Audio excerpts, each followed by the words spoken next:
Hello students, एक बार फिर से स्वागत है आपका लर्न केमिस्ट्री में और मैं हूं आपकी एजुकेटर डॉक्टर अनुपम सिंह। आज फिर से हम आपके लिए लेकर आए हैं एल्डिहाइड कीटोन्स पर एक और वीडियो जिसमें हम बात करेंगे कुछ इंपॉर्टेंट रिएक्शन की। तो जो आज का सेशन है बेटा बहुत ही इंपॉर्टेंट होने वाला है, बहुत ही धमाकेदार होने वाला है और आप एंड तक हमारे साथ जुड़े रहिए। अगर चैनल को आपने अब तक सब्सक्राइब नहीं किया है तो कीजिए, और अगर आपने इससे पहले की वीडियो नहीं देखी है जो एल्डिहाइड और कीटोन का लेक्चर 3 है वो जरूर देखिए, क्योंकि तभी आपको ये बहुत अच्छे से समझ में आएगा। हम एल्डिहाइड और कीटोन की रिएक्शंस, केमिकल प्रॉपर्टीज पढ़ रहे हैं और इस प्रॉपर्टीज में हमने लास्ट जो बात करी थी वो हमने बात की थी, ये एक कार्बोनाइल ग्रुप है। एल्डिहाइड और कीटोन दोनों के अंदर कार्बोनाइल ग्रुप होते हैं, ये हम बात कर चुके हैं।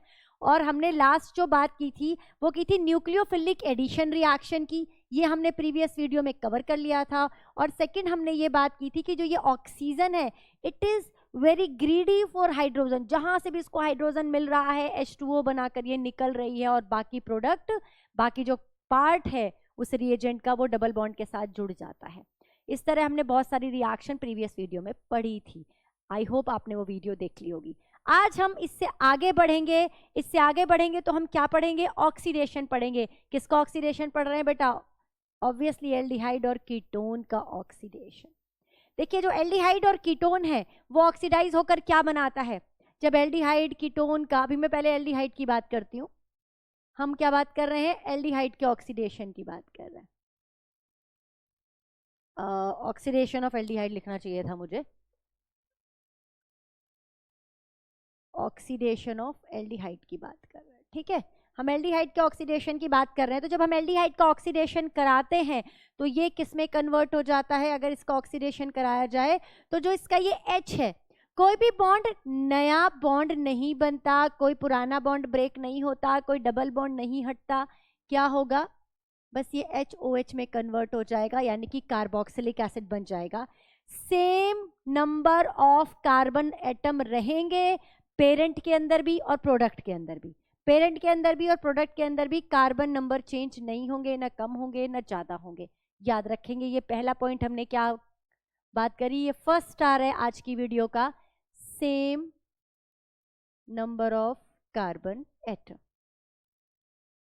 when we oxidized aldehyde। Oxidizing agent क्या होंगे? ऑक्सीडाइजिंग एजेंट यहां पर दो तरह के होंगे। स्ट्रॉन्ग ऑक्सीडाइजिंग एजेंट भी हम यूज करते हैं, उससे भी हम एल्डिहाइड को एसिड में कन्वर्ट कर लेते हैं, और कुछ वीक ऑक्सीडाइजिंग एजेंट को भी हम पढ़ेंगे। And these are very interesting and very important, क्योंकि स्ट्रॉन्ग तो हम पहले पढ़ चुके हैं। स्ट्रॉन्ग तो हमको पता है कौन कौन है स्ट्रॉन्ग में। KMnO4 है, यस KMnO4 है। इट्स नॉट गुड, दिखाई नहीं दे रहा होगा आपको वीडियो में। KMnO4 है, K2Cr2O7 है, यस K2Cr2O7 है। इसको मैं एक बार और लिख देती हूँ, KMnO4 है। These are strong oxidizing agent. ठीक है, क्या करते हैं ये? एल्डिहाइड में अगर आप KMnO4 की रिएक्शन कराएंगे तो KMnO4 क्या करेगा? स्ट्रॉन्ग ऑक्सीडाइजिंग एजेंट है, एल्डिहाइड को एसिड में, कार्बोक्सिलिक एसिड में कन्वर्ट कर देगा। ऐसे ही जो एसिडिफाइड K2Cr2O7 होता है, पोटेशियम डाइक्रोमेट होता है, ये भी इसको ऑक्सीडाइज करके एसिड में कन्वर्ट कर देता है। ये बात हमने अल्कोहल में भी पढ़ ली थी। ठीक है, अल्कोहल को भी ये सीधा कार्बोक्सिलिक एसिड में ही कन्वर्ट करते हैं क्योंकि इतने स्ट्रॉन्ग ऑक्सीडाइजिंग एजेंट होते हैं। लेकिन कुछ वीक ऑक्सीडाइजिंग एजेंट भी हैं, जैसे कि Ag+, सुनने में थोड़ा अजीब लग रहा होगा, Copper+2। These are weak oxidizing agent, और इनकी भी टेंडेंसी होती है कि अगर आप इन्हें एल्डिहाइड में डाल दे तो ये एल्डिहाइड को कार्बोक्सिलिक एसिड में या उनके सॉल्ट में कन्वर्ट कर लेते हैं। तो चलिए अब हम बात करते हैं इन वीक ऑक्सीडाइजिंग एजेंट की, क्योंकि स्ट्रॉन्ग की तो हम बात पहले भी कर चुके हैं। और लाइए मैं आपके लिए एक रिएक्शन लिख देती हूँ स्ट्रॉन्ग की। आपने मान लीजिए लिया CH3CHO और K2Cr2O7 के साथ आपने इसका कराया ऑक्सीडेशन, तो RCOOH बन जाएगा, कार्बोक्सिलिक एसिड बन जाएगा। तो अब हम बात करते हैं वीक ऑक्सीडाइजिंग एजेंट के। वीक ऑक्सीडाइजिंग एजेंट में पहला हमारा वीक ऑक्सीडाइजिंग एजेंट है टॉलेंस रिएजेंट। क्या नाम है इसका? Tollens reagent. बेटा जो ये टॉलेंस रिएजेंट है बहुत ही इंपॉर्टेंट है। ठीक है, बहुत ही इंपॉर्टेंट है, कोई भी एग्जाम हो आपका, बोर्ड है या कोई भी कंपटीशन है। टॉलेंस रिएजेंट क्यों इंपॉर्टेंट है? क्योंकि इसको हम टॉलेंस टेस्ट भी कहते हैं। ये डिस्टिंग्विश टेस्ट की तरह यूज होता है एल्डिहाइड में, तो हम इसको क्या कहते हैं, टॉलेंस टेस्ट कहते हैं। ठीक है, टॉलेंस टेस्ट क्यों कहते हैं, क्यों ये टेस्ट की तरह यूज हो रहा है, क्योंकि यहाँ पर सिल्वर मिरर बनता है, तो इसको हम सिल्वर मिरर टेस्ट भी बोलते हैं। आई होप यहाँ तक की बात आपको समझ में आ गई होगी, सिल्वर मिरर टेस्ट। चलिए, क्या रिएजेंट होता है ये टॉलेंस रिएजेंट, होता क्या है एक्चुअल में। अमोनिकल AgNO3 को टॉलेंस रिएजेंट कहा जाता है। अमोनिकल AgNO3 को टॉलेंस रिएजेंट कहा जाता है। ठीक है, या फिर आपको कहेगा AgNO3 प्लस NH4OH, इसको हम टॉलेंस रिएजेंट कहते हैं। यहां तक क्लियर हो गया, ये बात समझ में आ गई। एक्चुअल होता क्या है, यहाँ पे AgNO3 और NH4OH आपस में रिएक्ट करते हैं, और जो रिएक्टिंग स्पीसीज होती है, जो एक्चुअल में ऑक्सीडेशन करता है, वो कौन होता है, वो होता है Ag2O। ये आपस में रिएक्ट करते हैं और जो एक स्पीसीज बनाते हैं Ag2O होती है, वो ये Ag2O किस में कन्वर्ट हो जाती है, Ag में कन्वर्ट हो जाती है। इसका क्या हो गया है, ये Ag+1 स्टेट में है, ये 0 स्टेट में, इसका क्या हो गया है बेटा, रिडक्शन हो गया है, रिडक्शन हो गया है, खुद का रिडक्शन करा रहा है ये अमोनिकल AgNO3, तो दूसरे का क्या करा रहा होगा, ऑक्सीडेशन करा रहा होगा, इसीलिए ऑक्सीडाइजिंग एजेंट है। ये पहला पॉइंट याद कर लिया था आपने यहाँ पर कि same number of carbon atom बनते हैं in case of acetic acid को जब हम K2Cr2O7 और KMnO4 के साथ कराते हैं। लेकिन जब हम टॉलेंस रिएजेंट के साथ कराते हैं, यहाँ पर एक स्टार लगाएंगे, एक तो Ag2O convert into Ag+1 oxidation state convert into 0, reduction हो रहा है, अपना रिडक्शन करा रहा है, तो क्या कराएगा, दूसरे का ऑक्सीडेशन कराएगा। दूसरा कौन है, एल्डिहाइड है दूसरा कौन है, एल्डिहाइड है। तो क्या करेगा ये, जब RCHO की रिएक्शन अमोनिकल AgNO3 के साथ होगी, अमोनिकल AgNO3 के साथ होगी, तो बन जाएगा salt of RCO negative acid, respective acid का सॉल्ट बनेगा, सिल्वर मिरर बनेगा, अमोनिया गैस निकलेगी। ठीक है, सिल्वर मिरर बनेगा, अमोनिया गैस निकलेगी और वाटर निकलेगा। रिएक्शन मैंने बैलेंस करके नहीं लिखी है, ये सिल्वर मिरर। तो जैसे ही आपने एल्डिहाइड किसी टेस्ट ट्यूब के अंदर लिया और उसके अंदर आपने अमोनिकल AgNO3 डाला, तो जहां पर दोनों लिक्विड मिले, वहीं पर क्या बन जाएगा, एक सिल्वर कलर की आपको रिंग दिखाई देने लगेगी, चमकने लगेगी वहां पर, तो उसको हम क्या कहेंगे, ये आपका क्या हो गया, सिल्वर मिरर टेस्ट हो गया। और कंफर्म हो गया कि टेबल में जो ट्यूब में जो आपने लिया था टेस्ट ट्यूब में, वो क्या है, वो एक एल्डिहाइड है, वो एक क्या है, एल्डिहाइड है। ठीक है, ये समझ में आ गया। अगर कोई पूछ ले, वैसे तो पूछेगा नहीं, अगर कोई आपसे पूछ ले ये किसका सॉल्ट है, ये बेटा अमोनियम एसिटेट बनेगा, या जो भी ammonium format, ammonium acetate, ammonium propanoid, ठीक है, अमोनियम सॉल्ट बनेगा एसिड का। ठीक है, क्लियर हो गई ये बात, समझ में आ गई। अब एक इंपॉर्टेंट स्टार और लगाएंगे, ये हमारा 3rd स्टार है। ये वीक ऑक्सीडाइजिंग एजेंट है, लेकिन इतना ज्यादा भी वीक नहीं है, ये इतना स्ट्रॉन्ग तो है, मतलब वीक तो इनके कंपैरिजन में तो वीक है, लेकिन बाकी ऑक्सीडाइजिंग एजेंट के कंपैरिजन में थोड़ा सा स्ट्रॉन्ग है। और ये क्या कर सकता है, ये एलिफेटिक और एरोमेटिक दोनों तरह के जो एल्डिहाइड हैं, दोनों तरह के एल्डिहाइड हैं, उनको क्या कर सकता है, ऑक्सीडाइज कर सकता है। तो both aliphatic as well as aromatic aldehydes are oxidized with the help of this tollens reagent, ठीक है, समझ आ गया। अब हम बढ़ते हैं दूसरे रिएजेंट की तरफ, यानी कि कॉपर +2 कौन से रिएजेंट के अंदर होता है, कॉपर +2 किसके अंदर होता है, यहां तक आपने नोट कर लिया, जस्ट अ मिनट, मैं इसको हटा रही हूं। नेक्स्ट वीक ऑक्सीडाइजिंग एजेंट हमारा कॉपर वाला कौन है, वो है बेटा फेलिंग सॉल्यूशन। दूसरा हमारा कौन सा है, फेलिंग सॉल्यूशन। इसको फेलिंग टेस्ट भी बोलते हैं। फेलिंग सॉल्यूशन यहां पर यूज किया जाता है। और क्या होता है फेलिंग रिएजेंट, सबसे पहले ये लिख लो, it is alkaline solution, alkaline solution of copper sulphate.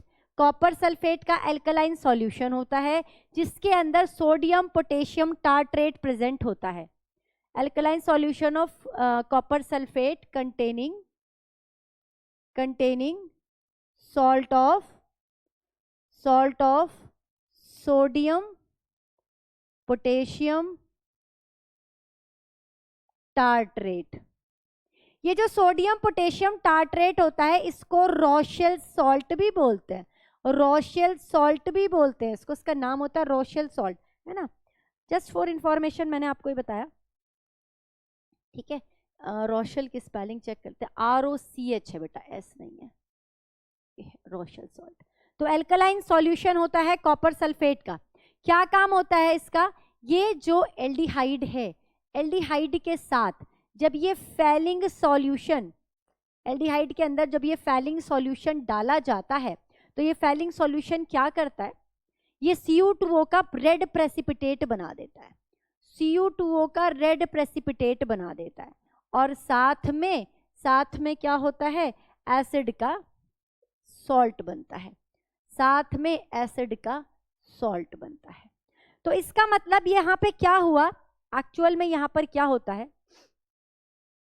ये जो फेलिंग सॉल्यूशन है इसमें CuO होता है, CuO is a +2 state, convert into Cu2O +1 state.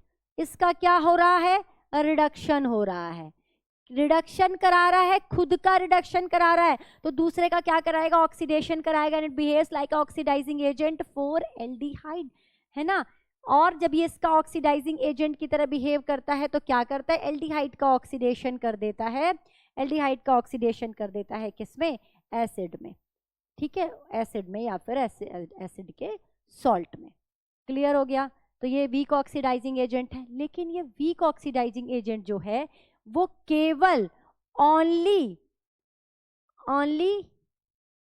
Aliphatic aldehydes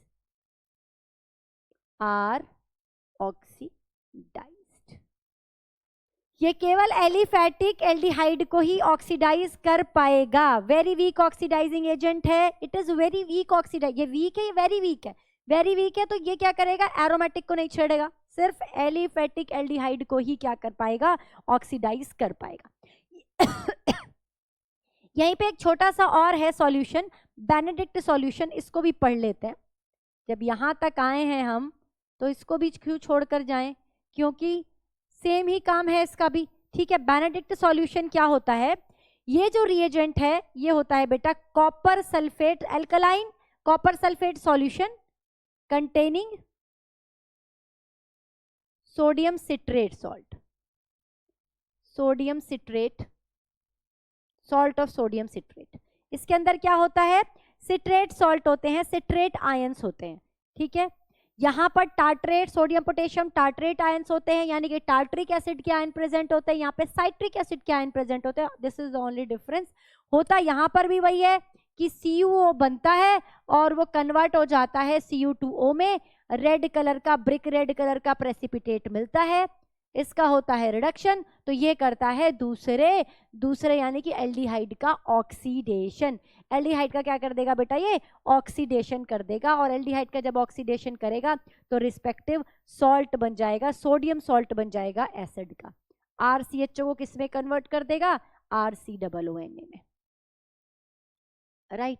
लेकिन जो बेनेडिक्ट सॉल्यूशन है, जो फेलिंग सॉल्यूशन है, both are very weak oxidizing agent, केवल और केवल एलिफैटिक एल्डिहाइड के साथ ये काम करने वाले हैं, एरोमेटिक के साथ ये काम नहीं करेंगे, लेकिन जो टॉलेंस है वो दोनों के साथ काम करेगा। तो अगर आपको एलिफैटिक और एरोमेटिक एल्डिहाइड में डिस्टिंग्विश करना है, उनको चेक करना है, तो तब आप क्या करोगे, फेलिंग सॉल्यूशन डालोगे, क्योंकि फेलिंग एलिफैटिक को शो करेगा, एलिफैटिक में रेड कलर देगा और एरोमेटिक में नहीं देगा, आप डिस्टिंग्विश कर पाओगे। अगर आपको एल्डिहाइड और कीटोन को डिस्टिंग्विश करना है तब आप क्या करोगे, तब आप लोगे यहाँ पर टॉलेंस रिएजेंट। टॉलेंस रिएजेंट इतना स्ट्रॉन्ग होता है कि वो एलिफेटिक और एरोमेटिक एल्डिहाइड को ऑक्सीडेशन कर देता है, लेकिन कीटोन को ऑक्सीडाइज नहीं कर पाता, इतना स्ट्रॉन्ग नहीं होता। ठीक है, तो एल्डिहाइड और कीटोन में डिस्टिंग्विश करना है तो टॉलेंस यूज करो, कोई भी एल्डिहाइड हो, एलिफेटिक हो या एरोमेटिक हो। अगर एलिफेटिक और एरोमेटिक एल्डिहाइड में डिस्टिंग्विश करना है तो बेटा फेलिंग यूज करो या बेनेडिक्ट, है ना, फेलिंग हमारे सिलेबस में है तो फेलिंग को हम यूज करेंगे। उसके बाद हम करेंगे ऑक्सीडेशन ऑफ एल्डिहाइड, हमने कर लिया, उसके बाद हम करेंगे ऑक्सीडेशन ऑफ कीटोन। जल्दी से करें इसको कॉपी।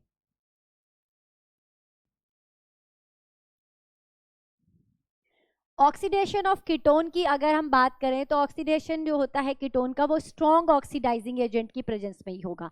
वीक में इतनी ताकत नहीं है, वो इतना स्ट्रॉन्ग नहीं है, वीक इतना इन्फ्लुएंशियल नहीं है कि कीटोन को ऑक्सीडाइज कर सके। तो यहाँ पर कौन कौन से ऑक्सीडाइजिंग एजेंट यूज होते हैं, देखिए केमेनोफोर तो होगा ही, बहुत ही अच्छा स्ट्रॉन्ग ऑक्सीडाइजिंग एजेंट है। H2SO4 के साथ एसिडिक केमेनोफोर हमने लिया, it will be used as oxidizing agent for ketone.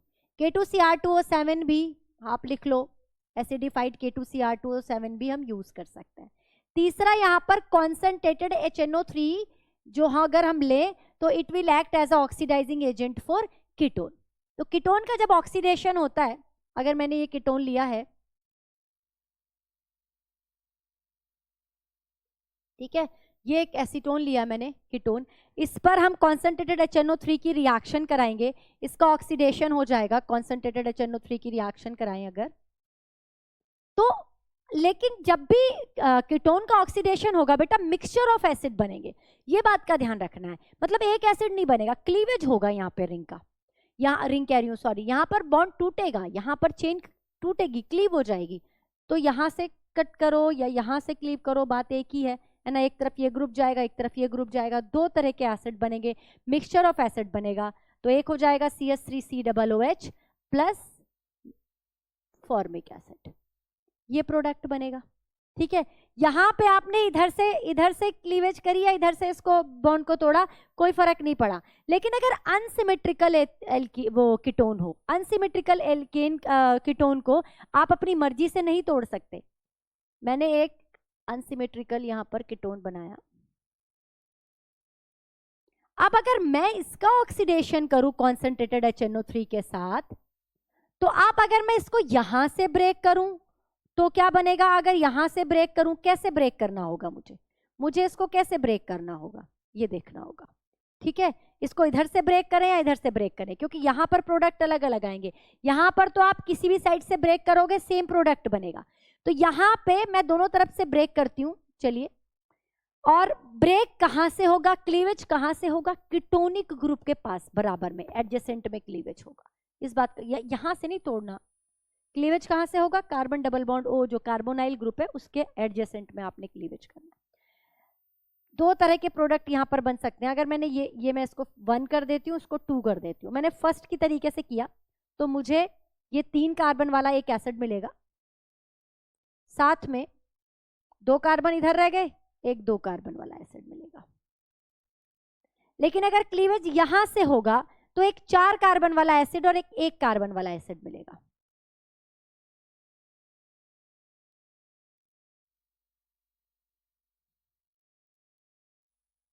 देख रहे हैं आप, ठीक है, ये बात समझ में आ गई। तो अब कौन सा ज्यादा सही है, इसके लिए एक रूल यूज किया जाता है जिसे पॉप-ऑफ रूल कहते हैं। मैं इसको यहां लिख देती हूं, पॉप-ऑफ रूल।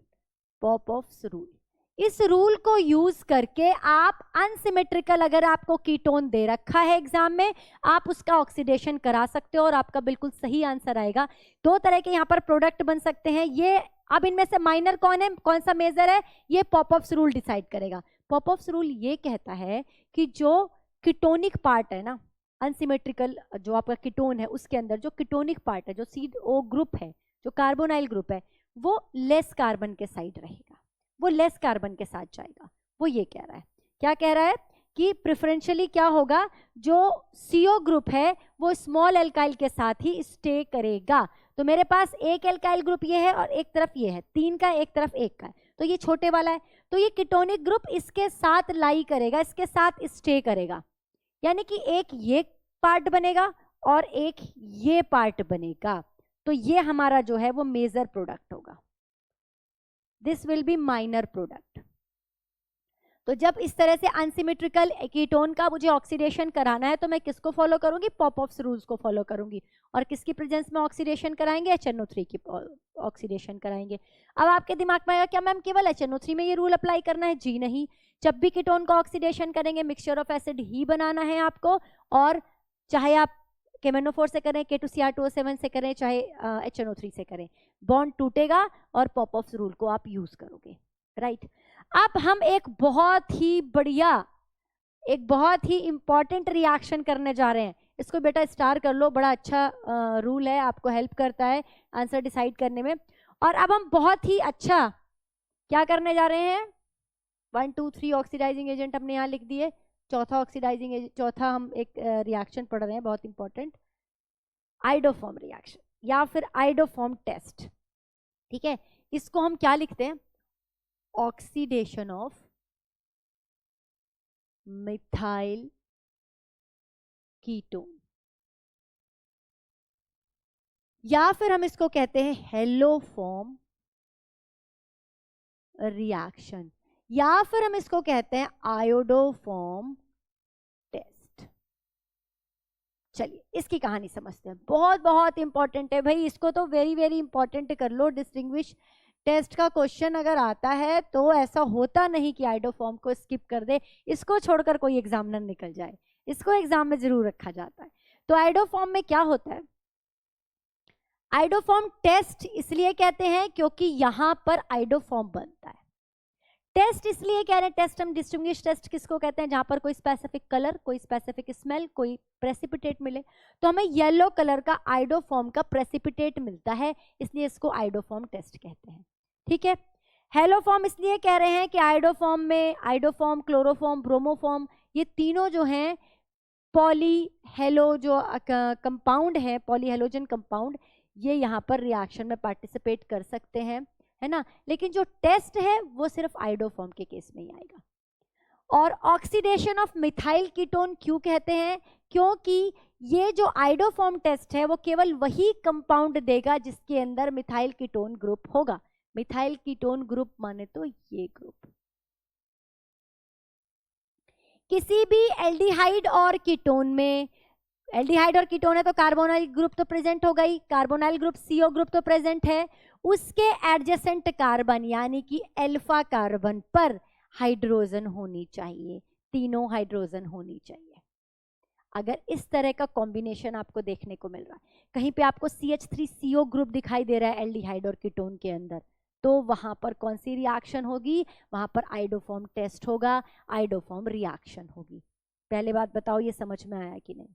होता क्या है कि इस तरह के ग्रुप जहां प्रेजेंट है वहां पर I2 और NaOH की आप रिएक्शन कराते हो तो आपको CHI3 का येलो प्रेसिपिटेट मिल जाता है। CHI3 is iodoform, yellow precipitate मिल जाता है। और साथ में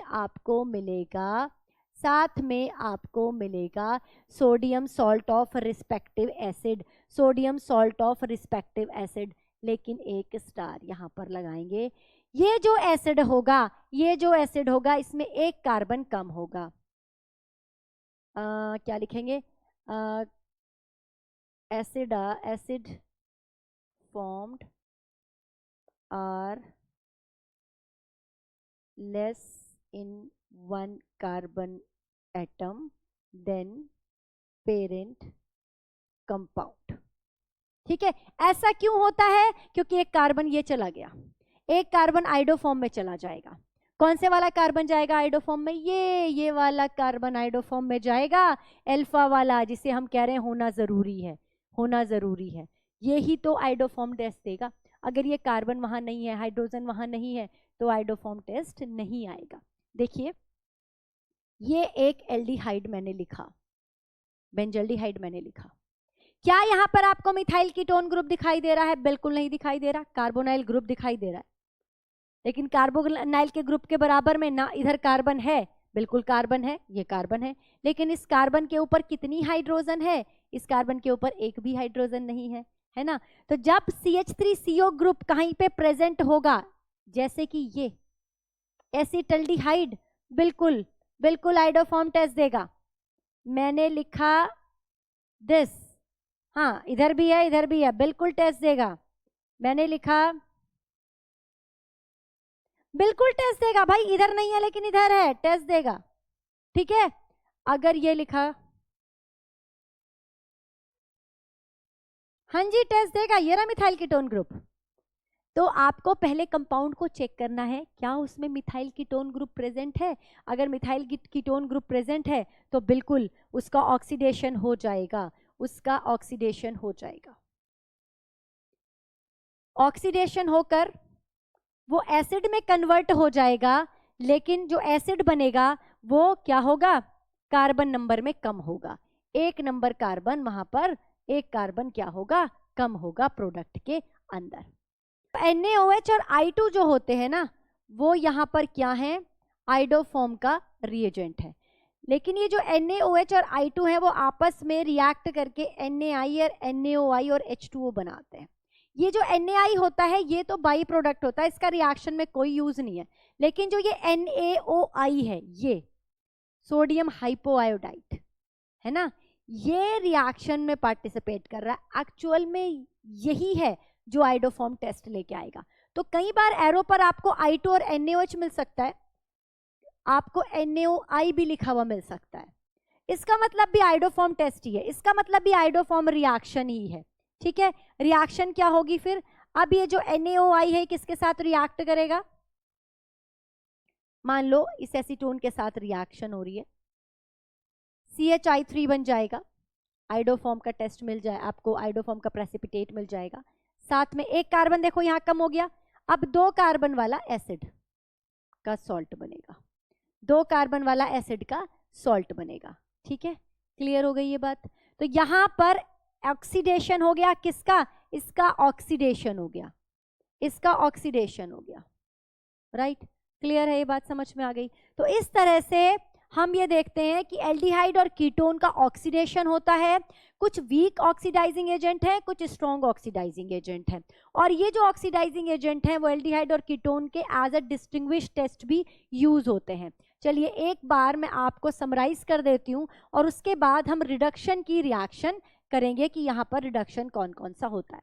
देखिए आपने टॉलेंस टेस्ट पढ़ा है ना, फिर आपने फैलिंग टेस्ट पढ़ा है, फैलिंग और बेनेडिक्ट एक ही तरह से काम करता है। एक आपने आयोडोफॉर्म टेस्ट पढ़ा है। अब मैं आपको इसका एक ये कह सकती हूँ कि एप्लीकेशन कैसे करना है ये बता देती हूँ। देखिए टॉलेंस टेस्ट कब यूज करेंगे, आपको दे दिया एलिफैटिक, आपको दे दिया एल्डिहाइड और कीटोन, डिस्टिंग्विश करना है एल्डिहाइड और कीटोन में, टॉलेंस टेस्ट कर लो। ठीक है, एल्डिहाइड और कीटोन में डिस्टिंग्विश करना है, टॉलेंस टेस्ट कर लो। फैलिंग टेस्ट, एलिफैटिक एल्डिहाइड दे दिया और एंड एरोमेटिक दे दिया, डिस्टिंग्विश करना है कर लो। ठीक है, यहां पर डिस्टिंग्विश कर सकता है, या एल्डिहाइड और कीटोन दे दिया तब भी डिस्टिंग्विश कर सकते हो कि भाई एल्डिहाइड है, अगर एलिफैटिक एल्डिहाइड है, aliphatic aldehyde, aldehyde should be aliphatic in case of falling, aldehyde और एंड कीटोन। ठीक है, डिस्टिंग्विश कर सकते हो। राइट, यहां पे आइडोफॉर्म टेस्ट जो होता है वो कीटोन कीटोन में भी डिस्टिंग्विश करता है। कैसे कि आपको एक दे दिया बेंजल्डिहाइड और एक आपको दे दिया एसिटल्डिहाइड, तो जिसके अंदर मिथाइल कीटोन ग्रुप होगा, यहां तो है ही नहीं मिथाइल कीटोन ग्रुप, वो आपको आइडोफॉर्म टेस्ट देगा, यानी कि आइडोफॉर्म का येलो कलर का प्रेसिपिटेट देगा। क्लियर हो गया, तो ये हमारे टेस्ट भी क्लियर हो, कवर हो गए, यहाँ पे डिस्टिंग्विश टेस्ट भी हमने कर लिए और ऑक्सीडेशन की रिएक्शंस भी कर ली। साथ ही अभी हम करते हैं रिडक्शन कैसे होता है, किसका, एल्डिहाइड और कीटोन का, इनकी रिडक्शन की रिएक्शन देखते हैं। तो देखिए जब ऑक्सीडेशन हो रहा था तो ये आगे की तरफ चल रहे थे चेन में, यानी कि aldehyde will be convert into acid. अब अगर रिडक्शन होगा तो ये किस साइड जाएंगे, ये क्या बनाएंगे, अल्कोहल बनाएंगे। हम रिडक्शन पढ़ रहे हैं एल्डिहाइड और कीटोन का, तो जो एल्डिहाइड होता है अगर इसका रिडक्शन हो जाए तो ये 1 डिग्री अल्कोहल में कन्वर्ट हो जाता है। और जो कीटोन होता है अगर उसका रिडक्शन कर दें तो ये 2 डिग्री अल्कोहल में कन्वर्ट हो जाता है। जनरली यही रिएक्शंस होती हैं, ठीक है। अब 1 डिग्री अल्कोहल और 2 डिग्री अल्कोहल में कन्वर्ट करने के लिए रिड्यूसिंग एजेंट कौन कौन से यूज किए जाते हैं?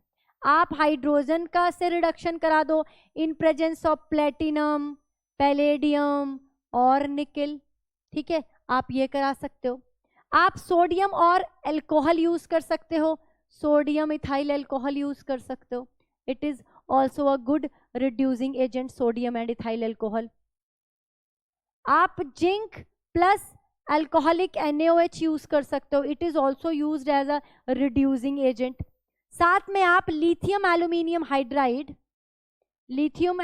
हाइड्राइड और सोडियम बोरोहाइड्राइड भी यूज कर सकते हो। लिथियम एल्यूमिनियम हाइड्राइड बहुत ही इंपॉर्टेंट, बहुत ही स्पेसिफिक और वर्सटाइल टाइप का रिड्यूसिंग एजेंट है। ये एसिड का भी रिडक्शन कर देता है, कीटोन का भी रिडक्शन कर देता है, ठीक है। ये डबल बॉन्ड को भी रिड्यूस कर सकता है, it can reduce double bond, ये डबल बॉन्ड को भी रिड्यूस कर सकता है, नाइट्राइल ग्रुप को भी रिड्यूस कर देता है। लेकिन जो सोडियम बोरोहाइड्राइड है ये थोड़ा सा माइल्ड होता है, ये 1 डिग्री जो आपका एल्डिहाइड है इसको 1 डिग्री अल्कोहल में कन्वर्ट करने का काम करता है। ये डबल बॉन्ड को भी रिड्यूस नहीं करता, नाइट्राइल्स और एसिड को भी ये रिड्यूस नहीं करता। तो लिथियम एल्यूमिनियम हाइड्राइड थोड़ा सा वर्सेटाइल है, इसे हम बहुत सारे और भी ग्रुप्स को रिड्यूस करने के काम में लेते हैं। तो these are the reduction reaction of aldehyde and ketones, right. अब हम इसमें आगे क्या पढ़ेंगे? हम इसमें एक और टाइप का रिडक्शन पढ़ेंगे जो स्पेसिफिक फॉर कार्बोनाइल ग्रुप है और कुछ नेम रिएक्शंस भी हैं। चलिए अब हम रिडक्शन की ही कैटेगरी में पढ़ रहे हैं, ऑक्सीडेशन हम कर चुके हैं, अब हम रिडक्शन की ही कैटेगरी में पढ़ रहे हैं और वो रिडक्शन हम किसका कराएंगे? कार्बोनाइल ग्रुप का रिडक्शन कराएंगे, कार्बोनाइल ग्रुप का रिडक्शन कराएंगे। तो C double bond O group का रिडक्शन हो जाएगा और ये किस में कन्वर्ट हो जाएगा? ये कन्वर्ट हो जाएगा मिथाइलिन में। कार्बोनाइल ग्रुप किस में कन्वर्ट हो जाएगा? मिथाइलिन में कन्वर्ट हो जाएगा, CH2 में कन्वर्ट हो जाएगा। यानी कि यहां पर क्या हो जाएगा? हाइड्रोकार्बन्स बन जाएंगे। क्या बन जाएंगे बेटा? CO कन्वर्ट इनटू CH2, तो क्या हो जाएगा? हाइड्रोकार्बन में रिडक्शन हो जाएगा। It is very very important. तो ये क्या बन रहा है बेटा? कोई एल्डिहाइड है या कोई कीटोन है, किस में कन्वर्ट हो रहा है? हाइड्रोकार्बन्स में कन्वर्ट हो रहा है। ये एक स्टेप पीछे नहीं जा रहा कि एल्डिहाइड है तो अल्कोहल में चला गया, ये बिल्कुल ही पीछे चला गया, हाइड्रोकार्बन में कन्वर्ट हो रहा है। कौन कौन से इसके यहाँ पर रिएजेंट होते हैं? पहला है, ये नेम रिएक्शन भी है, क्लीमेंशन, स्पेलिंग में एक मिनट चेक कर लो, क्लीमेंसन्स रिडक्शन, क्लीमेंसन्स रिडक्शन इसको कहते हैं। क्या होता है क्लीमेंसन्स रिडक्शन में? होता तो वही है बेटा जो अभी तक हमने पढ़ा है, CO कन्वर्ट इनटू CH2, लेकिन कराने वाला जो है वो स्पेशल है, इसीलिए नाम इसका स्पेशल है।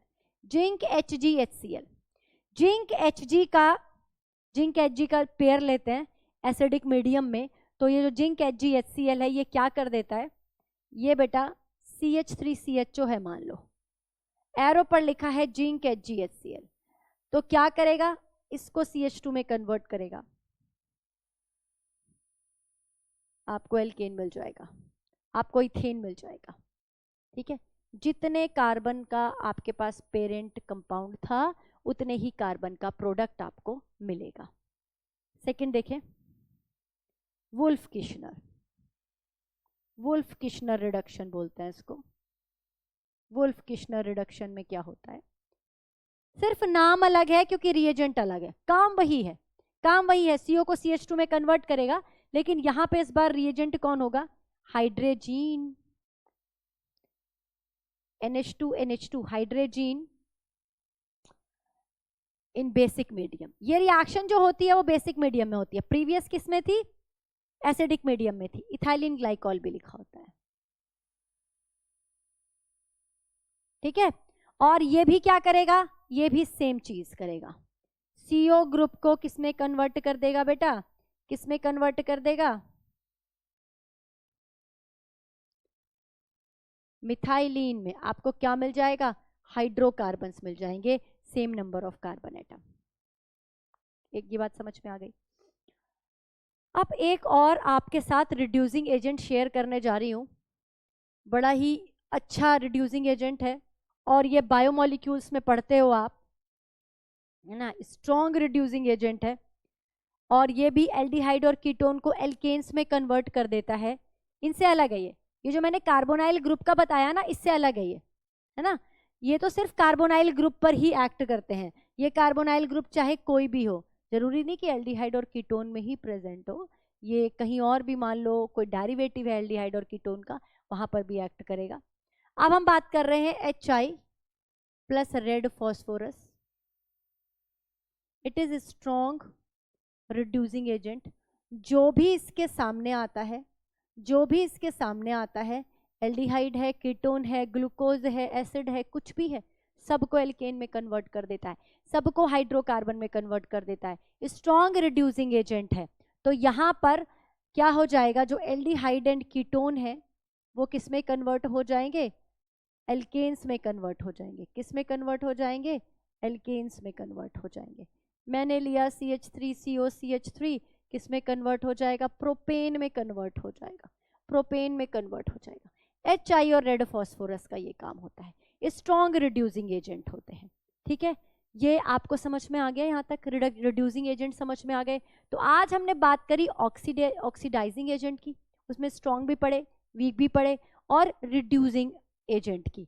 ऑक्सीडाइजिंग और रिड्यूसिंग एजेंट को पढ़ते पढ़ते हमारे बहुत सारी रिएक्शन यहाँ पर कवर हो गई हैं। एक हमने कर ली है यहाँ पर आयोडोफॉर्म रिएक्शन की बात कर ली है हमने,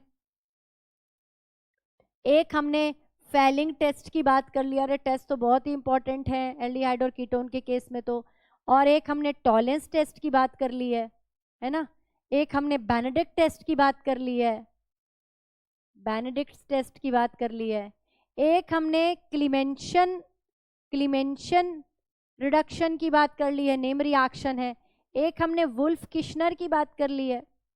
अरे भाई देखो कितनी अच्छी अच्छी रिएक्शन हमने करी है, 6 टोटल नेम रिएक्शन हमने यहाँ पर कवर कर ली है, और साथ में ऑक्सीडेशन और रिडक्शन वाला पार्ट कर लिया और डिस्टिंग्विश टेस्ट भी कर लिया। अभी आप कहोगे कि मैम 2 बार से ये वीडियो आपकी चले जा रही है एल्डिहाइड और कीटोन की, बेटा मैं क्या करूं, ये इतना इंपॉर्टेंट है और इतना बड़ा चैप्टर है कि इसकी रिएक्शन अगर मैं एक ही वीडियो में सारी कवर कर लूँ ना तो वो मुश्किल हो जाएगा और वीडियो बहुत लंबी हो जाएगी। अभी हमारा क्या बचा है? अभी हमारा बचा है एल्डोल कंडेंसेशन, कैनिज़ारो रिएक्शन।